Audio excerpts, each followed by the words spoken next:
कुदरत ने इंसान को अलग अलग रंग रूप, चेहरा मोहरा और कदकाठी दी है और उस पर समाज ने इन चीजों को लेकर सुंदरता के मानक भी तय कर रखे हैं। रंग गोरा है, कद लंबा है, बाल अच्छे हैं तो इंसान सुंदर है।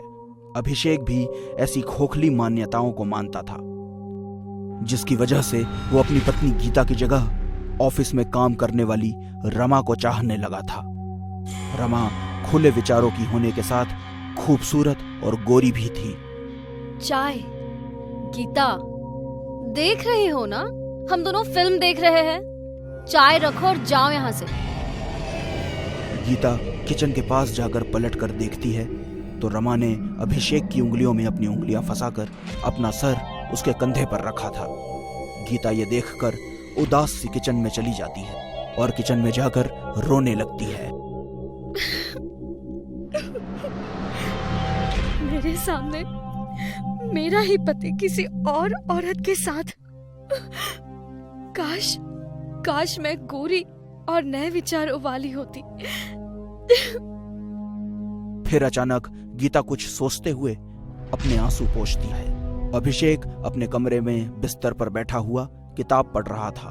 तभी गीता कमरे में आती है और उसके हाथ में पानी भरा जग होता है, जिसे वो साइड टेबल पर रख देती है और झिझकती हुई अभिषेक से कहती है, सुनिए, आप रमा जी से मिलना छोड़ दो।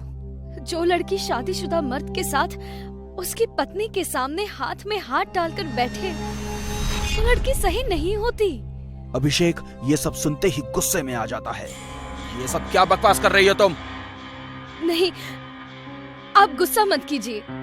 मेरे कहने का मतलब ये है कि अगर आपको रमा जैसी लड़की पसंद है तो मैं बनकर दिखाऊंगी आपको वैसे ही कपड़े पहनूंगी।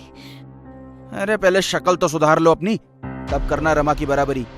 एक तो काली, ऊपर से चश्मा। पापा ने जबरदस्ती नहीं की होती ना तो मैं तुमसे कभी शादी नहीं करता। अभिषेक गुस्से में कहता हुआ लाइट बंद करता है और मुंह फेर कर सो जाता है। बाहर से आती हुई चांदनी रोशनी में गीता के एक्सप्रेशन दिखते हैं। वो टूट सी जाती है और वहीं बेड पर बैठ जाती है। थकी हारी उसकी आंखें फिर से गीली हो जाती हैं। गीता अभिषेक की अपमान भरी बातों को सहती हुई लगातार उसके घर को संवारने की कोशिश करती है। वो लगातार उसके रंग की वजह से उसे इग्नोर करता जा रहा था। गीता किचन से बाहर आती है, लेकिन तभी उसे अभिषेक बाहर जाता दिखाई देता है। वो जोर से दरवाजा बंद कर देता है और गीता सहम सी जाती है। गीता डाइनिंग टेबल पर बैठी रो रही होती है। तभी उसके मोबाइल पर एक मैसेज आता है।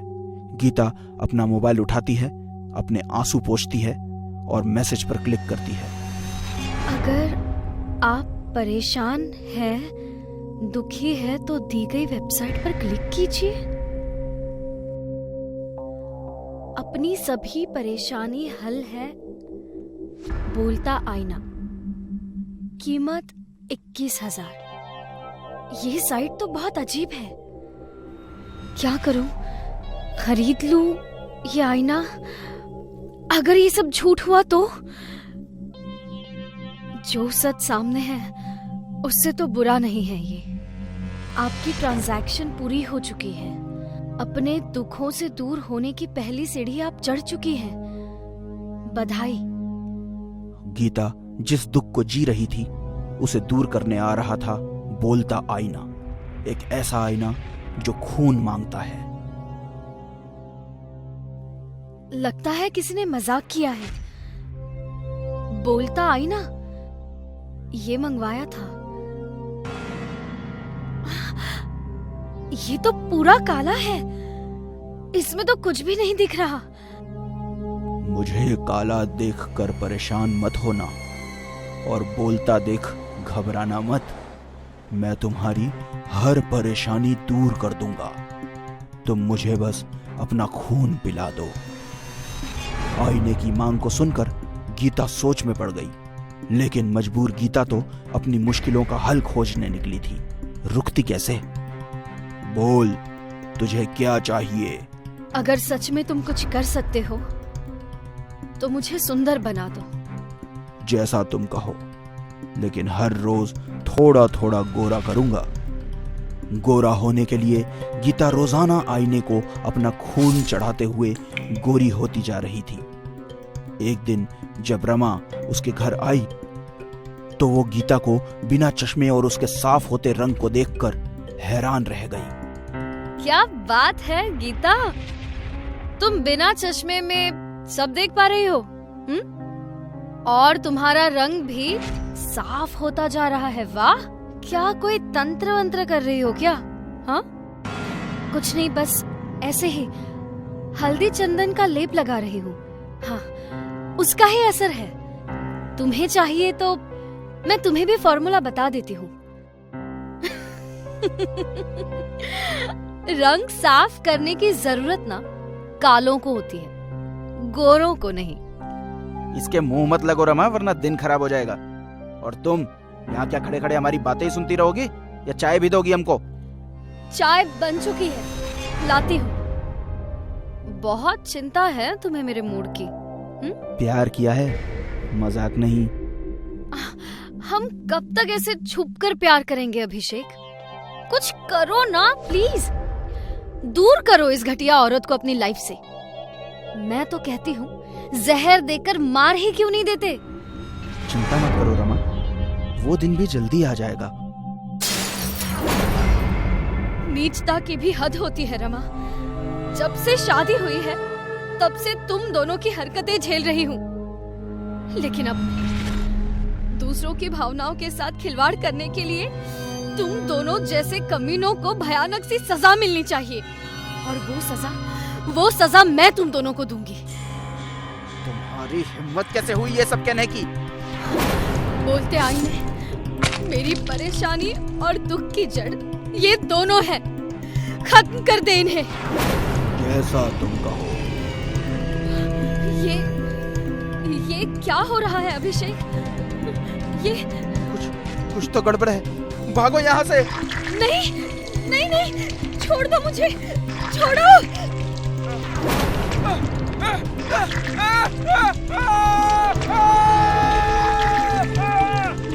आज मैं आजाद हो गई मैं।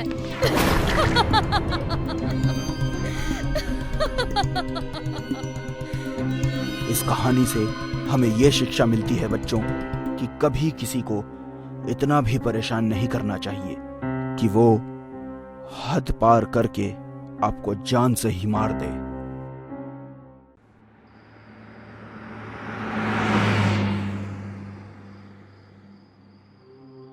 अभिषेक, बताओगे भी तुम मुझे इतनी रात को कहाँ लेकर जा रहे हो? एक सरप्राइज गिफ्ट है तुम्हारे लिए, वही देने ले जा रहा हूँ। Surprise gift? अरे वो तो तुम मुझे घर पर भी दे सकते थे।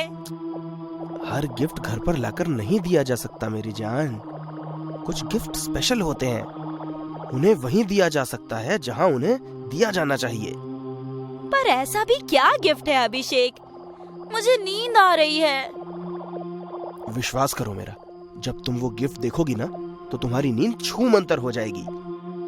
चलिए देखते हैं, मेरी नींद छूमंतर होती है या मैं तुम्हारी नींद छूमंतर करती हूँ।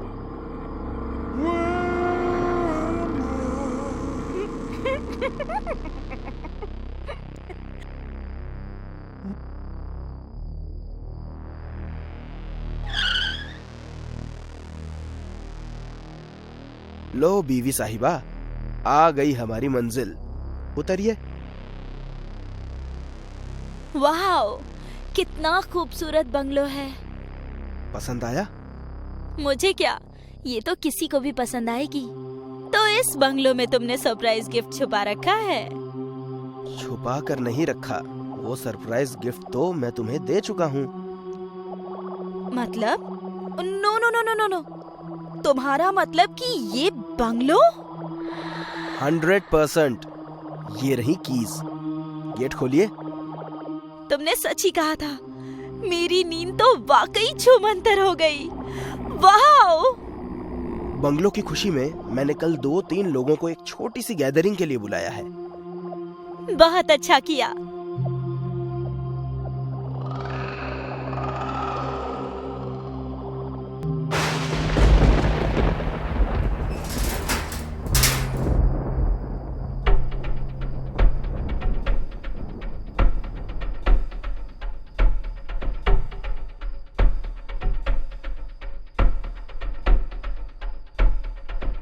अभिषेक, काफी देर हो गई है, अभी तक तो कोई नहीं आया। हो सकता है खराब मौसम की वजह से लोगों ने मन बदल लिया हो। वैसे शहर से थोड़ी दूर भी तो है ये जगह। ये मौसम बदल जाए चाहे लोग बदल जाए, हम है सनम, ऐसे कैसे बदल जाएं? हाय खुशबू जी, चलिए कोई तो आया। वेलकम। प्रीति, ये खुशबू जी हैं। 2 बंगलो छोड़ के तीसरा बंगलो इन्हीं का है, और ये बंगलो मैंने इन्हीं से खरीदा है। इस बंगलो की नई और खूबसूरत मालकिन को बहुत बहुत बधाई। इतनी सुंदर बधाई के लिए thank you so much. Abhishek, I think अब और कोई नहीं आएगा, हमें केक काट लेना चाहिए। चलिए। चलो। ये लाइट्स को क्या हो रहा है? डोंट वरी, कभी कभी हो जाता है, वायरिंग चेंज करवा लेना। भोला, मेरा मोबाइल बाथरूम में रखा है, जल्दी लेकर आओ। उसमें इलेक्ट्रिशियन का नंबर है, अभी कॉल करती हूँ।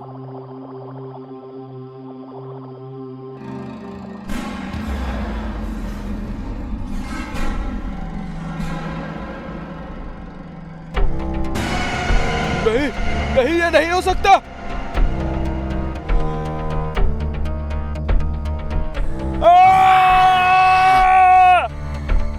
ये भोला अब तक आया क्यों नहीं?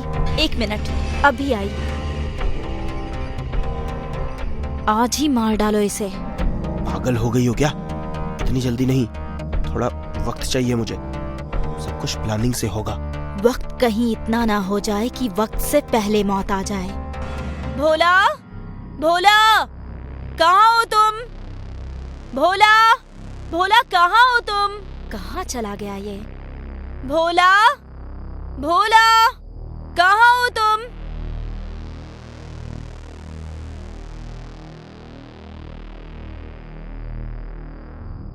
अभिषेक, अभिषेक, वो भोला अंदर कहीं नहीं है। व्हाट? अरे अंदर ही तो गया था, मैं देखता हूँ। रहने दीजिए सर, भाग गया होगा वो। 1 नंबर का चोर है भोला। मैडम के कमरे में अगर उसे कुछ कीमती मिल गया होगा तो वो पक्का लेकर जा चुका है। लेकिन कमरे में तो ऐसी कोई कीमती चीज नहीं थी। Come on Preeti, I think he is right. 50,000 cash मैंने कमरे में ही रखे थे, शायद वही चुरा कर भाग गया होगा। मेरे हिसाब से आज के दिन 50,000 में कोई बुरा आदमी आपसे दूर हो गया तो इस घर का गुड लक है। अब जल्दी से केक शेक खाना वाना खिलाओ भाई, ताकि मैं भी घर जाऊं और आप लोगों को अपना पर्सनल टाइम दूं। आप भी ना बहुत जॉली हैं। लीजिए।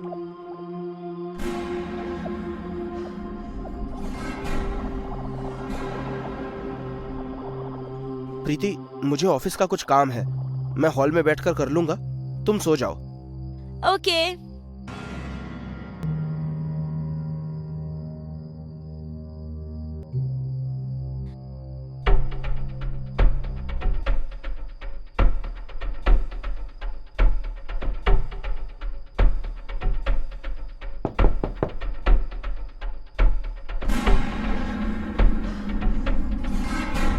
ये सब सच में हुआ था या कोई बुरा सपना था?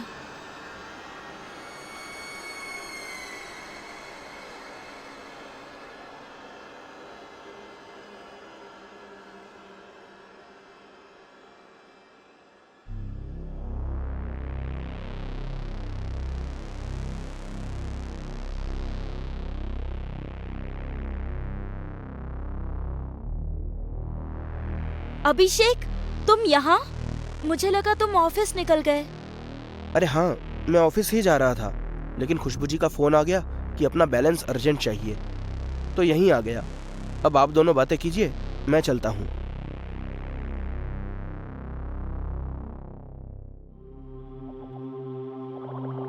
खुशबू जी, मुझे आपसे कुछ पूछना था। हाँ पूछो। कल रात मुझे ऐसा लगा जैसे कोई नीचे से मेरे बेड को खटखटा रहा हो, लेकिन नीचे देखा तो वहाँ कुछ नहीं था। कहीं उस बंगलो पर किसी बुरी आत्मा का साया तो नहीं, जिसके चलते आपने उसे बेच दिया?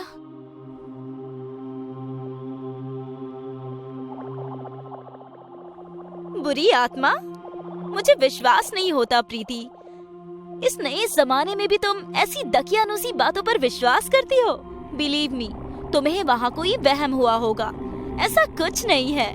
मैं तो बरसों वहाँ रही हूँ और मैंने उस बंगलो को इसलिए बेचा क्योंकि मैं दो बंगलों का मेंटेनेंस हैंडल नहीं कर पा रही थी। यू नो ना, मेरे हस्बैंड के मिसिंग हो जाने के बाद मैं फाइनेंशियली बहुत ज्यादा टूट गई थी। पुलिस ने भी गिव अप कर दिया है। कहते हैं कि शायद वो अब इस दुनिया में नहीं है। ओह, आई एम सॉरी। कोई बात नहीं, मैं चाय लाती हूँ। चाय फिर कभी, अभी चलती हूँ।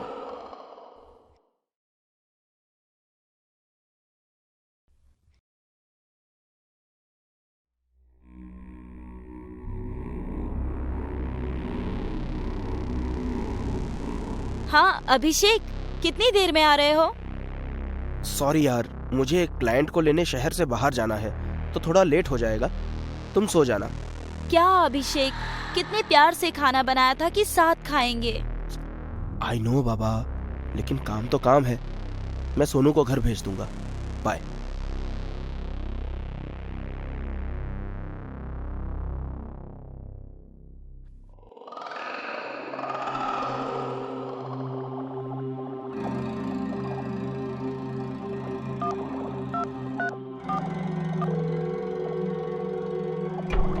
क्या हुआ?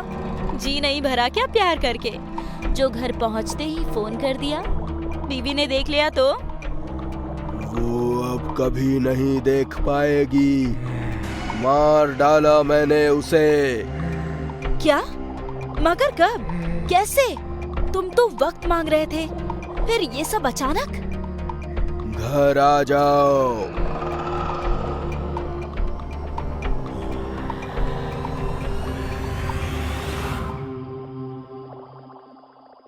सोनू, सोनू, जल्दी आओ सोनू।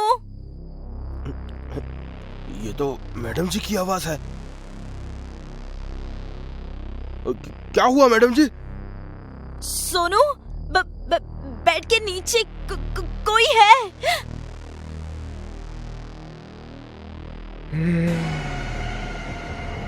नहीं, ये नहीं हो सकता।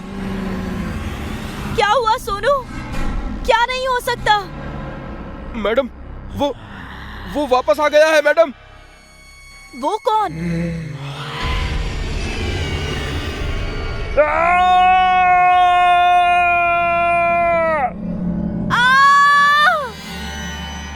प्रीति, क्या हुआ? प्रीति, क्या हुआ? अभिषेक, थैंक गॉड तुम आ गए। बेड के नीचे भूत है। उसने सोनू को नीचे खींच लिया है। मैंने अपनी आंखों से देखा है अभिषेक। रुको, मैं देखता हूँ। नहीं अभिषेक, तुम मत जाओ उधर, वरना वो तुम्हें भी खींच लेगा। प्रीति डरो मत, भूत कुछ नहीं होता है। विश्वास करो मुझ पर।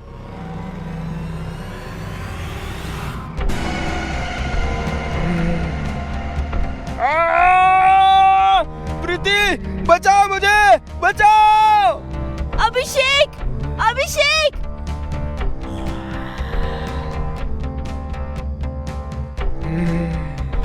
कौन हो तुम? और हम सबको क्यों मार रहे हो?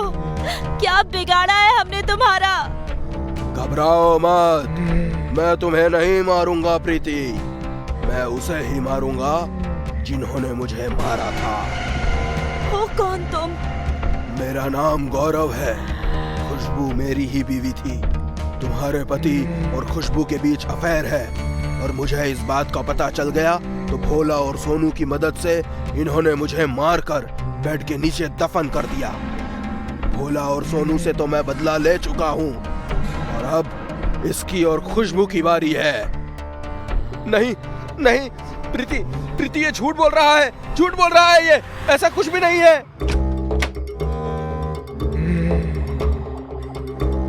अभिषेक, तुम इसके साथ? तुमने तो कहा था कि तुमने इसे मार दिया है। गौरव? फोन अभिषेक ने नहीं, मैंने किया था तुम्हें। वक्त पर आ गई हो, अब तुम दोनों साथ मरोगे। गौरव, मुझे माफ कर दो, मुझे छोड़ दो। अभिषेक ने मारा था। नहीं गौरव, ये झूठ बोल रही है। मैंने नहीं, इसने ही मारा था तुम्हें। मैं जानता हूँ मुझे किसने मारा था। तुम दोनों मरोगे।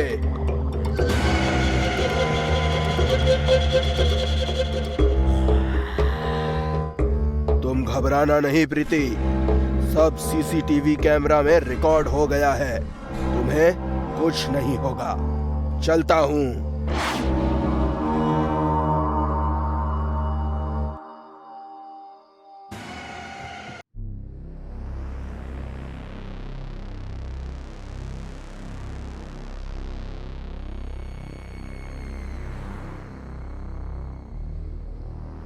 अरे बहू, सुदीप का फोन आया था कि नहीं? 2 दिन बाद होली है, उसे ऑफिस से छुट्टी मिली कि नहीं? अभी तक तो नहीं मिली माँ जी, लेकिन उन्होंने बॉस से बात की है।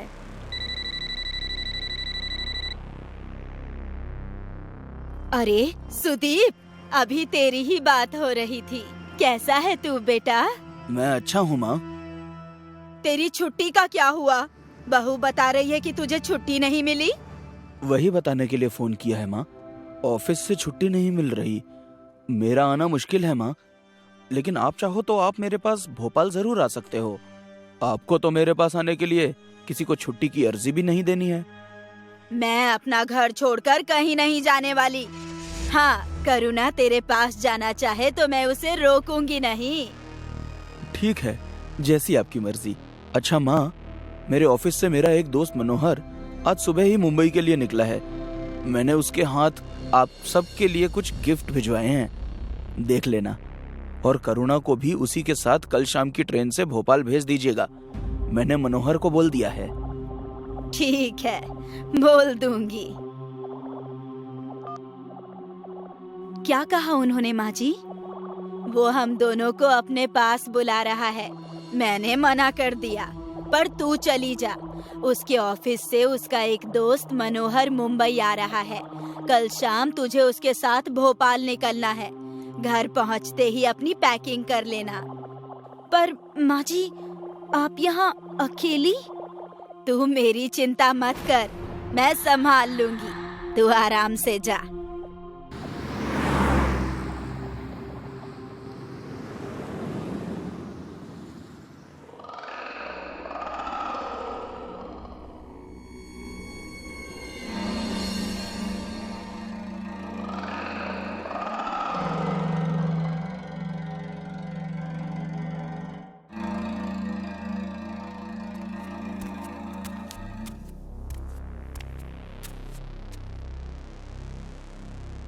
माँ, माँ, माँ।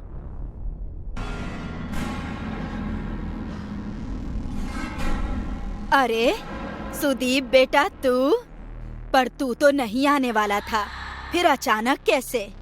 अरे माँ, लास्ट मोमेंट पर बॉस ने छुट्टी दे दी तो चला आया। करुणा कहाँ है माँ? करुणा, करुणा। क्यों मजाक कर रहा है? करुणा तो तेरे साथ ही होगी ना। थोड़ी देर पहले ही तेरा दोस्त मनोहर लेकर गया है उसे। नहीं माँ, वो मेरे साथ नहीं है। मुझे लगा मनोहर से पहले मैं पहुंच जाऊंगा, तो मैंने उसे कॉल नहीं किया। एनीवेज, मैं उसे वापस आने को बोलता हूँ। प्रणाम माँ जी। मनोहर, अरे तू यहाँ क्या कर रहा है? अरे यार, वो बॉस ने अचानक से छुट्टी दे दी तो मैं भी फ्लाइट पकड़ के आ गया। मैं तुझे ही फोन कर रहा था। करुणा कहाँ है? मतलब मैं उसे ही तो लेने आया हूँ। मतलब करुणा को तू लेकर नहीं गया? नहीं, क्या हुआ? माँ, करुणा किसके साथ भोपाल गई है? सुदीप, कुछ गड़बड़ है। जल्दी से दया को फोन कर। हेलो दया, सुदीप बोल रहा हूँ।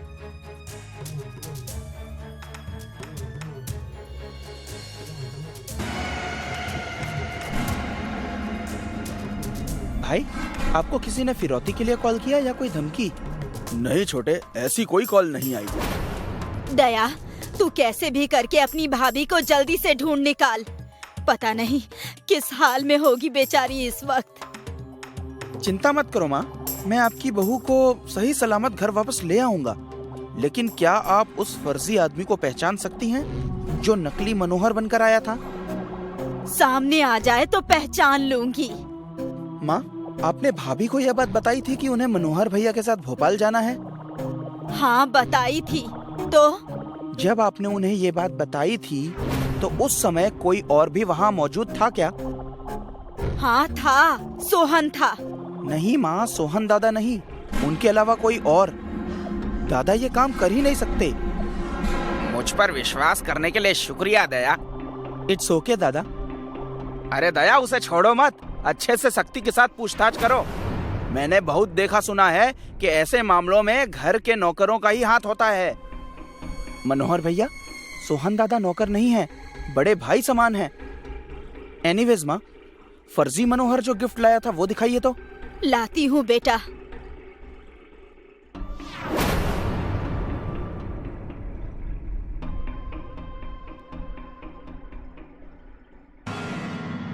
ये लाया था वो।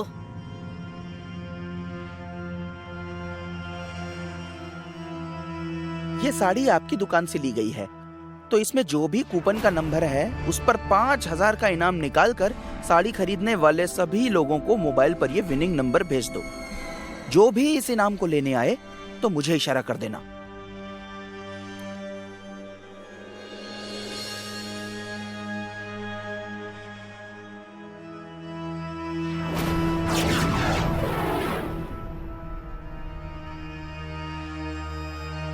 नहीं दया बेटा, ये वो आदमी नहीं है। टेंशन मत लो माँ, ये वो आदमी नहीं है तो क्या हुआ, जाएगा ये उसी आदमी के पास। चलो भाई, उस बाइक के पीछे चलो जल्दी।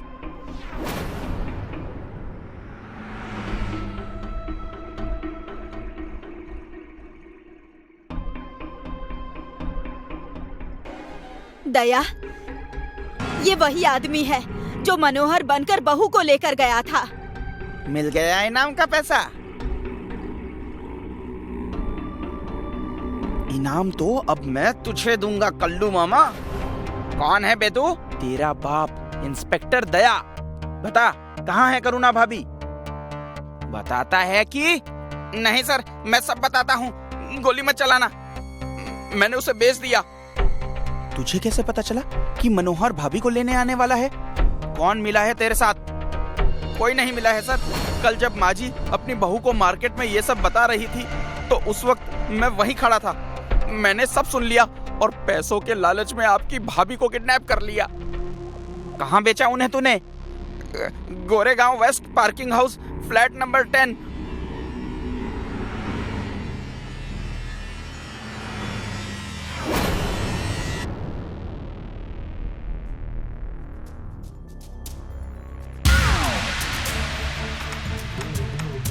बस करो सेठ जी, अभी के लिए इतना ही बहुत है। बाकी कपड़े हम पुलिस स्टेशन में उतार देंगे।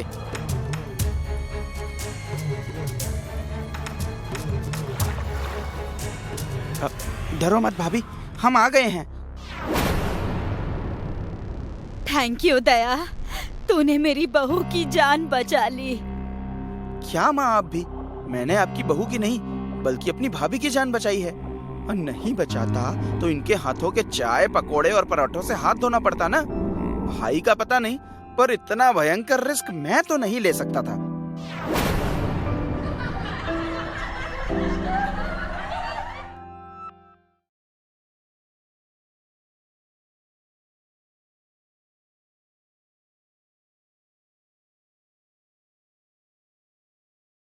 ये कहानी है जमशेदपुर की। जमशेदपुर में एक झुमरी महल था जिसे लोग भूतिया महल के नाम से भी जानते थे। वहां के लोगों का कहना है कि झुमरी महल में किसी औरत का साया छत पर घूमता है। यहाँ तक कि लोगों को चिल्लाने की आवाज भी आती है, जिस वजह से लोग 8 बजे के बाद झुमरिया महल के आसपास भी नहीं जाते थे। फिर कुछ सालों बाद झुमरिया महल में एक घटना घटी। 3 लोग अपनी कार से जा रहे थे, पिंटू, राजू और रानी। ये लोग अपना रास्ता भटक गए। पिछले 1 घंटे से सही रास्ता ढूंढ रहे थे। रात होती ही जा रही थी। तभी राजू की गाड़ी को झटका लगा और झुमरी महल के सामने आकर गाड़ी रुक गई। गाड़ी बंद हो गई। क्या यार, पूरा प्लान चौपट कर दिया। वाओ, देखो क्या महल है। मैं तो बोलती हूँ इसी महल में रुक जाते हैं। पागल है क्या? कितना डरावना लग रहा है। फट गई क्या? मेरी मेरी मेरी मेरी क्यों फटेगी? अरे चलो, यहाँ रुकना है ना, तो यहीं रुकते हैं। मुझे तो ये महल डरावना नहीं बल्कि रोमांटिक लग रहा है। ऐसे पुराने महल में रोमांस करने का अलग ही मजा है। धत। अगर अब तुम दोनों लव बर्ड्स की बातें खत्म हो गई हो तो अंदर जाकर देखें। तीनों महल की ओर बढ़ते हैं। मेन गेट से अंदर आते ही गेट बंद हो जाता है। ये देखकर पिंटू डर के मारे कांपने लगता है। तुम लोग अंदर जाओ, मैं थोड़ी देर में आता हूँ। ये तेरा ससुराल नहीं है, ऐसे अकेले कहाँ जा रहा है? सुसु करने। वहां भी साथ आओगे क्या? जा जा। राजू और रानी एक कपल थे जिनकी बहुत जल्द शादी होने वाली थी। पिंटू दोनों का क्लोज फ्रेंड था। पिंटू झाड़ियों के बीच चला गया पेशाब करने। तभी उसका ध्यान सामने की ओर गया। तभी उसे दिखाई दिया कि एक परछाई छत पर घूम रही थी। अब उसका डर और बढ़ गया। वो दौड़ते हुए अपने दोस्तों के पास गया। यहाँ महल के अंदर राजू और रानी मेन हॉल में पहुंच चुके थे। उन्हें दिखाई देता है कि पिंटू पहले से सोफे पर बैठा है। अबे कमीने, तूने तो हमें डरा ही दिया। इतनी जल्दी अंदर कैसे आ गया? पिंटू कुछ नहीं बोलता है, वो वहीं बैठा रहता है। राजू और रानी महल की सीढ़ियां चढ़ने लगे और उन्हें बिल्कुल भी अंदाजा नहीं था कि जो सोफे पे बैठा है वो पिंटू नहीं बल्कि कोई और है। सोफे पर बैठा पिंटू उन दोनों को घूरता जा रहा था। रानी, एक किस तो दे। हाथ छोड़, कोई देख लेगा। यार, यहाँ कौन देखेगा? भूल मत, यहाँ पिंटू भी है। किस विश शादी के बाद। यार, कम से कम एक हक तो दे। रानी राजू को गले लगाती है। रानी की नजर पिंटू पे जाती है। पिंटू रानी को डरावनी नजरों से देख रहा था। पिंटू की आंखें लाल हो चुकी थी। रानी जोर जोर से चिल्लाने लगी। क्या हुआ रानी? रानी पिंटू की तरफ इशारा करती है। राजू उस तरफ देखता है पर वहां कोई नहीं होता। राजू पीछे मुड़ता है तो रानी भी गायब हो गई होती है। रानी, रानी। राजू यहाँ वहां रानी को ढूंढ रहा है और ढूंढते हुए छत की ओर बढ़ता है। छत पर राजू की नजर रानी पर जाती है। वो गिरने ही वाली होती है कि राजू उसे पकड़ लेता है। तू पागल है? अभी छत से नीचे गिर जाती तू। तेरी हिम्मत कैसे हुई रानी का हाथ पकड़ने की? तू मुझे डरा रही है? रानी के शरीर में झुमरिया महल की रानी घुस गई थी। हाथ छोड़ मेरा। नहीं तो क्या करेगी? बोलना। मुझे डरा रही है आवाज बदल के? रानी ने राजू का गला पकड़ के हवा में उठा लिया। राजू का दम घुटने लगा। रानी की आंखें लाल थी, उसके बाल उड़ रहे थे और वो अब किसी भूतनी से कम नहीं लग रही थी। तूने इस महल की रानी का हाथ पकड़ा, इतनी गुस्ताखी। इस गुस्ताखी की सजा तुझे जरूर मिलेगी। तभी छत की दूसरी तरफ से पिंटू ने जोर से चिल्लाया, राजू! पिंटू की चीख से रानी ने राजू का गला छोड़ दिया और वो खुद बेहोश हो जाती है। भाई, भाई चल यहाँ से। लगता है रानी किसी काले साये के वश में है। नहीं यार, तू रुक, मैं रानी को देखता हूँ। भाई नहीं, मुझे बहुत डर लग रहा है। जल्दी यहाँ से निकलते हैं। वो मुझे मारने वाली थी। वो तुझे भी मार देगी। वो हमारी रानी नहीं है, वो कोई और है। पिंटू डर डर के रानी के पास गया, रानी को उठाने लगा। पिंटू देखता है कि रानी सांस नहीं ले रही है। राजू देख, रानी सांस नहीं ले रही है। उस काली शक्ति ने रानी को मार दिया। पिंटू और राजू दोनों एक साथ रोने लगे। तभी छत का दरवाजा अपने आप जोर जोर से पटकने लगता है।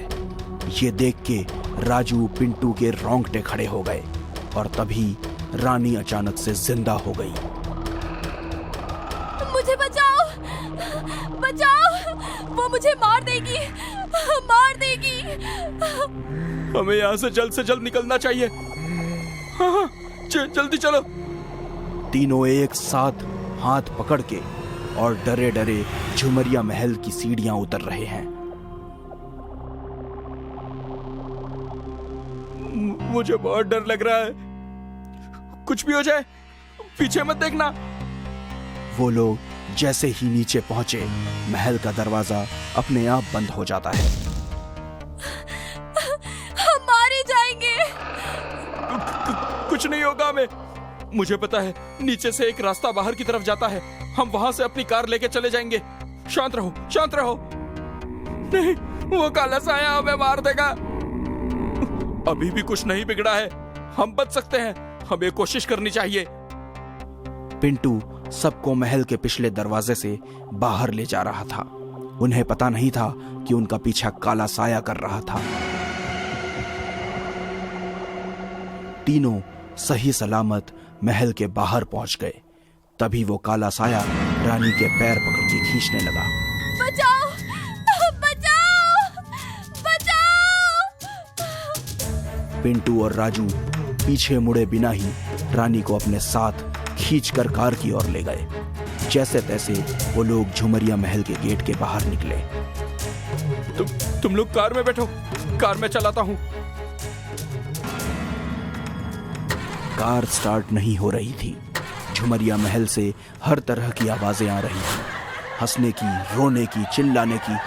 हर तरफ से इतना शोर होने के चलते राजू के कान से खून निकलने लगा और तभी कार स्टार्ट हो गई। हम बच गए, भगवान का शुक्र है। कार चलती जाती है। कार के साइड मिरर में दिखाई देता है महल के झाड़ियों में पिंटू की लाश पड़ी होती है। तू तो बोल रहा था तुझे कार ड्राइव करने नहीं आती है। फिर पिंटू ने अपना सर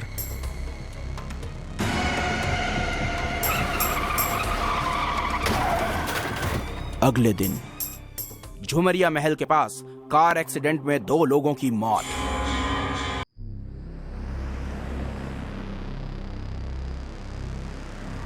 एक रात की बात है। आशा नाम की एक औरत कहीं से लौट रही थी। वो एक सुनसान मेट्रो स्टेशन में आई। ये मेट्रो स्टेशन इतना सुनसान क्यों है आज? बाप रे, बाप रे, इतनी गंदगी, ऊपर से अंधेरा अलग। पहली बार इस मेट्रो स्टेशन में आई हूँ, अगली बार नहीं आऊंगी। तभी आशा को कराहने की आवाज आती है। आशा वहीं रुक जाती है। ये क्या था? कौन है यहाँ?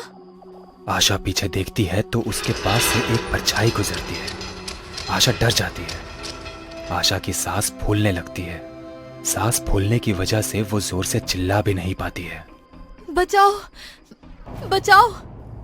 आशा दिल की मरीज थी। थोड़ा सा भागकर वो रुक गई और उसकी सांसें फूल गई। तभी आशा के ऊपर 2-4 खून की बूंदें गिरती हैं। आशा ऊपर देखती है। 15-16 साल की एक लड़की ऊपर चल रही थी और उसका खून आशा के ऊपर टपक रहा था। डर के मारे आशा को दिल का दौरा पड़ गया और वही तड़पते तड़पते वो मर गई।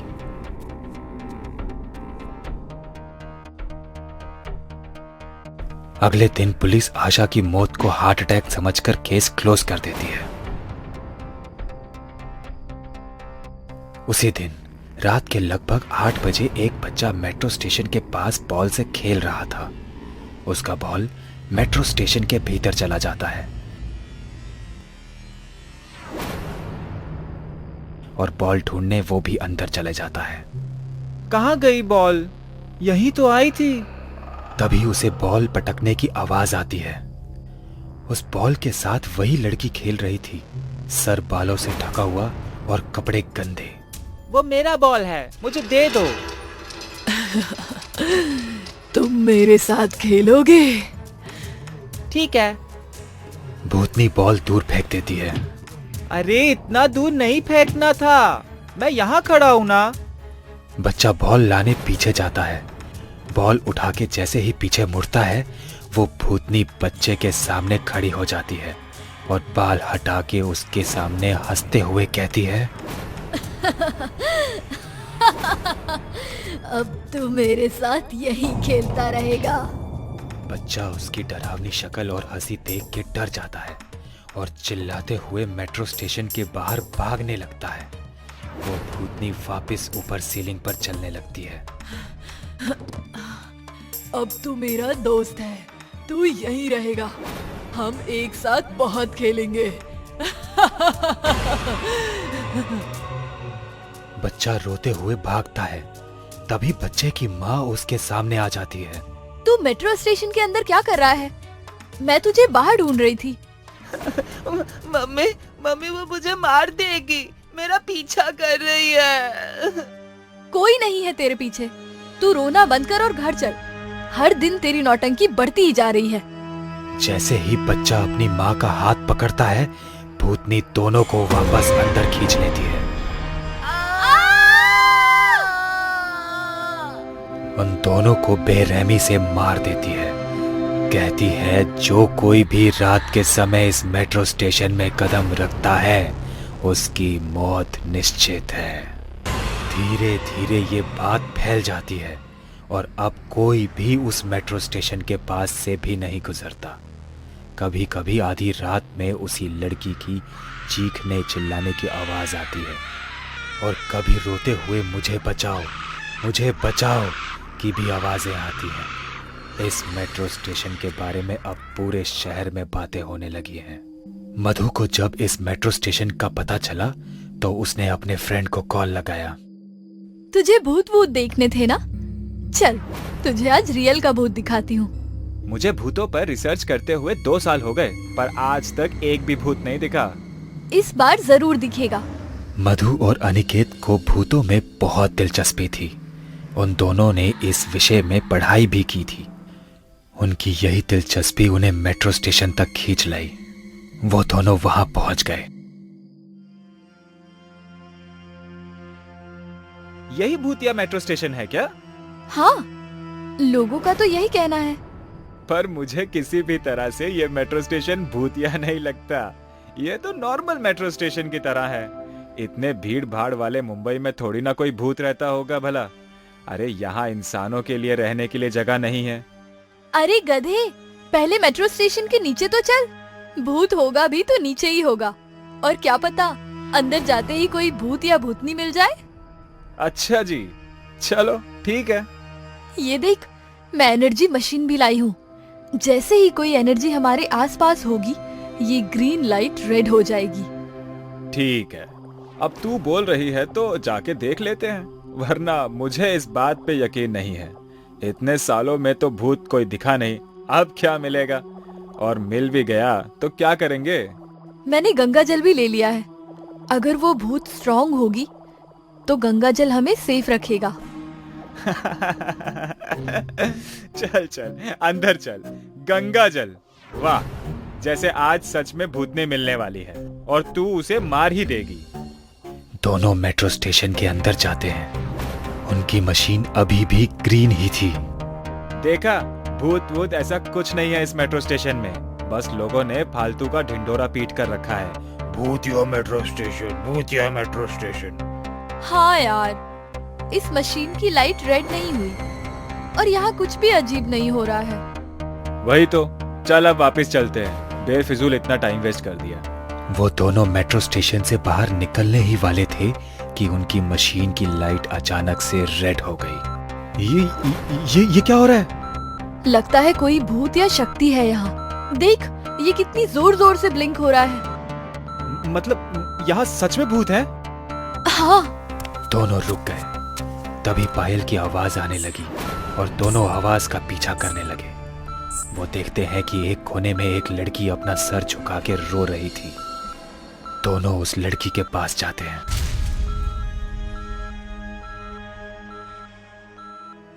क्या हुआ? तुम रो क्यों रही हो? और इतनी रात को यहाँ क्या कर रही हो? कौन हो तुम? अरे यहाँ से निकलो, तुम्हारी जान को खतरा है। अनिकेत, वही भूत है, भाग! वो भूतनी अनिकेत की गर्दन पकड़ के उठा लेती है और जोर जोर से हंसने लगती है।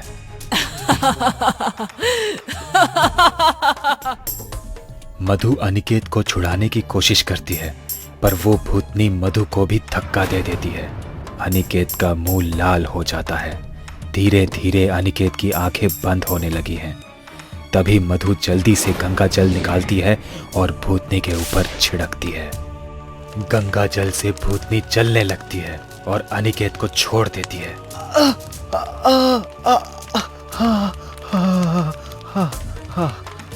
हम तो तेरी मदद करने आए थे और तू मेरे ही दोस्त को मारने वाली थी। अभी तुझ पे गंगा जल डाल के तुझे जला दूंगी। आज तेरी खैर नहीं। नहीं नहीं, ऐसा मत करना प्लीज। तुम भूत कैसे बनी? तुम्हारे साथ क्या हुआ था? मेरा नाम ज़ारा है। 5 साल पहले मैं कॉलेज से घर जा रही थी और इसी मेट्रो स्टेशन में 5 लोग बैठकर दारू पी रहे थे।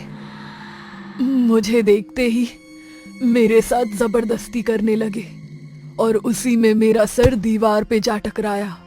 बहुत खून निकल रहा था। वो लोग डर के मुझे वहीं छोड़कर भाग गए और मैं मर गई। तब से यही भूत बनकर कैद हूँ। ज़ारा की कहानी सुनकर अनिकेत और मधु की आंखों में आंसू आ गए थे।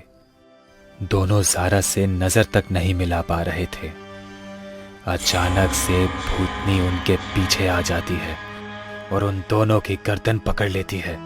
दोनों छटपटा रहे हैं।